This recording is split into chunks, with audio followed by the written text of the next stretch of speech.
You've answered this question, but I want to ask it anyway. Is your legitimacy as a leadership figure, and you can't deny that you have legitimacy, is it your ability to persuade people to follow your vision, or is it your ability to articulate the agenda of a larger movement around you?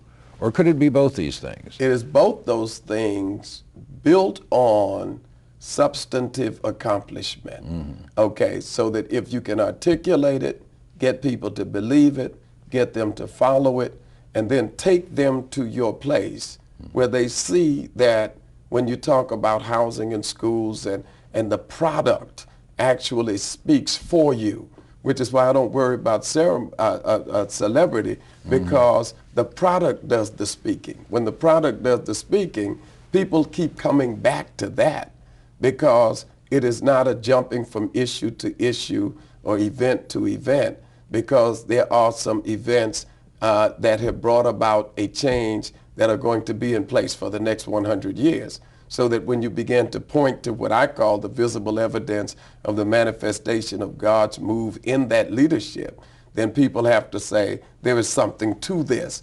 It is the same thing when you go back to the classical Du Bois Washington kind of argument that is often made.